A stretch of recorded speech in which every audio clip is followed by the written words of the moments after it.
मी तुझ्याशीच बोलतोय. हो, तू हा व्हिडिओ बघत आहेस ना, तुला वाटत असेल की YouTubeचा अल्गोरिदम तुला हा व्हिडिओ दाखवतोय. पण जर माझ्यावर विश्वास असेल, तर हा एक संकेत आहे.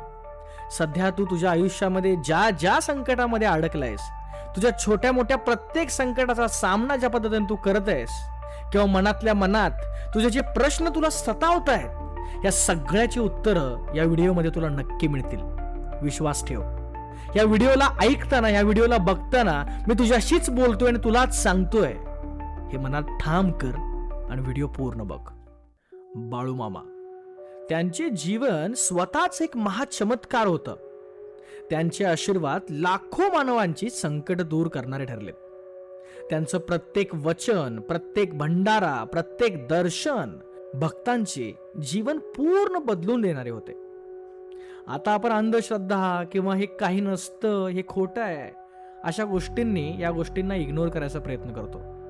पण जर खरोखर एखाद्या माणसाला एखादी निगेटिव्ह एनर्जी किंवा एखादा चुकीचा मार्ग जर दिसत असेल, तर त्याच्या विरुद्ध एक चांगला मार्ग किंवा एक पॉझिटिव्ह एनर्जी देखील या जगात एक्झिस्ट करते, याचा अनुभव तुम्हाला तेव्हाच होईल.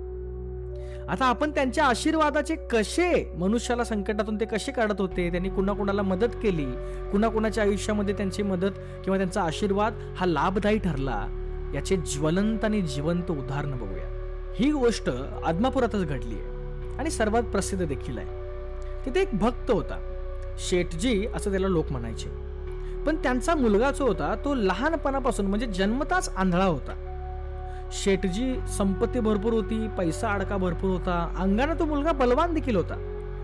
पण भाग्य असं की त्या मुलाला काही जगात दिसतच नव्हतं. आपली आई कोण, आपले बाबा कोण, आपण स्वतः कसे दिसतो, हे जग कसं दिसतं, हे त्याला काहीच माहित नव्हतं. पण शेठजी हा बाळूमामाचा भक्त बाकी पक्का होता. त्यानं बाळूमामांचे अनेक ठिकाणी दर्शन केले, त्यांच्या पायांचे नतमस्तक व्हायचा आणि म्हणायचा, मामा मामा, माझा श्वास, माझ्या शरीरातील धडकन, सगळं काही तूच आहेस. बाळूमामा, तू आहेस म्हणून मी आहे. मी तुझी संपूर्ण सेवा करत आलो. मनो वचन कर्मातून सगळ्यातून मी तुझी सेवा करत आलोय. ह्या वर्षाच्या निस्वार्थ सेवेनंतर फक्त मामा माझ्या डोळ्यात किंवा माझ्या मुलग्याच्या डोळ्यातून हे जग त्याला बघायचंय. भक्ताची निस्वार्थ सेवा बघितल्यानंतर मामाने त्या मुलग्याला बोलवून घेतलं. शेठजी देखील आपल्या मुलाला घेऊन आदमापूरच्या मामांच्या त्या तलावर गेलता. तिथे एक चमत्कार घडला. हा चमत्कार बाकी मंडळी व्यवस्थित आहे का? मामाने भक्तांना एवढं विश्वास दिला, एवढं त्याला सांगितलं. त्याने एक भंडारा काढला पोटीतून आणि त्या मुलग्याच्या कपाळावर लावला. आणि अक्षरशः तुम्हाला वाटेल हे पिक्चर सारखं वाटेल ऐकायला, पण अक्षरशः त्या मुलग्याला दिसायला लागलं होतं. तो मुलगा शेवटपर्यंत ही कहाणी सांगत होता की त्या टाइम त्याला काय काय दिसलं होतं. पहिल्यांदा त्याच्या डोक्याला जेव्हा भंडारा लागला तेव्हा अचानक त्याला सगळं काही दिसायला लागलं. पण मामांनी त्याच्यासमोर एक अट घातली. त्यांनी शेठजीला देखील सांगितलं की हे बघ बाळ, आता तुला दिसायला लागलाय, पण मी आता तुझ्या समोर धावणार, तू माझ्या मागे मागे धावायचं. जर तू मला पकडशील तर तुला कायमस्वरूपी दिसत राहील, पण जर तू मला नाही पकडलास तर मी तुझी दृष्टी परत काढून घेईल. तो मुलगा थोडासा कन्फ्यूज झाला. त्याला काय करू काय नको कळत नव्हतं.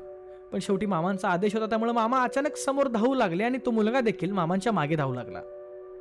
पण मामा शेवटी जो ते अजिबात त्याला सापडले नाहीत. तो अक्षरशः धाय मोकळून रडू लागला, त्याचा श्वास फुलायला लागला आणि तो रडून रडून म्हणायला लागला की मामा तुम्ही असं का करायलाय, मामा मी नाही पकडू शकत तुम्हाला, मी हारलो मामा. मामांनी परत त्याच्या कपाळाला तो भंडारा लावला. त्याची दृष्टी परत एकदा हळूहळू दिसायला लागली. पण मामाने त्याला सांगितलं, भक्तांचं रडणं आणि विनंती जेव्हा मामांना हे त्रास व्हायला लागले की मामा असं का करलाय तुम्ही, मामा असं का करला तुम्ही, भक्तांना असं का करायला लागलाय, तेव्हा मामाने म्हटलं की धरा, हा मुलगा जन्मताच आंधळा होता, कारण तो आपल्या पूर्वजन्मातील कर्मांचं बोझ घेऊन आला होता. त्यांचे 84 योनी भोग भोगावे लागले, मोक्ष प्राप्ती अजिबात झाली नाही. आपण सर्व शक्तिमान नाही, परमात्मा जसं ठेवतो तसंच राहणार, कारण ते नियोजन निश्चित आहे. त्या मुलाची नजर मी थोड्या वेळासाठी दिली, तो माझा चमत्कार माना किंवा काहीही माना, पण मी ती परत काढून घेतली. कारण त्या मुलाला जर कायमस्वरूपी मी दृष्टी दिली तर त्या मुलाचे हात 7 खून तील 7 मानवांवर मात करतील. एवढे मोठे पाप हे कधीच मी होऊ देऊ शकत नाही. पण ठराविक टाईमसाठी त्या मुलग्याला जेवढी दृष्टी आली होती त्या दृष्टीत तो अख्खं आयुष्य आंधळेपणामध्ये सुखी सुखी मामांची भक्ती करत घालवला. आणि तो मुलगा म्हणजे तो म्हातारा होऊन शेवटी जेव्हा तो एक्सपायर झाला, वारला, तेव्हा देखील तो तेच सांगत होता की या जगात फक्त आणि फक्त थोड्याच वेळासाठी मला सगळं दिसलं होतं आणि त्यात मी मामांना बघितलं होतं. अशा अनेक कथा आहेत या चॅनलवरती, ह्या व्हिडिओच्या माध्यमातून तुला 100% कथा मी सांगत राहील. पण यातून बोध कसा घ्यायचा? एखादी गोष्ट तुला मिळत नाही आहे, ठराविक टाईमसाठी मिळाली होती म्हणून तू त्या गोष्टीच्या मागे पळतोयस. तुला वाटतंय की ती गोष्ट तुला 100% मिळेलच. पण कधी कधी जसं मामा ह्या गोष्टीमध्ये सांगतात तसं मी तुला सांगतो की कधी कधी काही गोष्टी ठराविक टाईम पुरत्याच मर्यादित असतात. त्याचा उपभोग किंवा त्याचा आनंद तेवढ्याच टाईम पुरता घ्यायचा असतो. ते कायमस्वरूपी हवं असं जर आपण म्हणत बसलो तर ते फक्त आणि फक्त त्रास देणारच ठरतं. तुला कळालं असेल मी काय बोलतोय, तुझ्या आयुष्यामध्ये नेमकं काय सुरू आहे, त्याच्यावरती ह्या गोष्टीचं इम्प्लिमेंट नक्की कर. आणि खरंच व्हिडिओ आवडला असेल, गोष्ट आवडली असेल तर हे मराठमोळं चॅनल मोठं करण्यामध्ये नक्की मला मदत कर. एक सबस्क्राईब, एक लाईक आणि एक कमेंट करायला विसरू नकोस. जय बाळूमामा.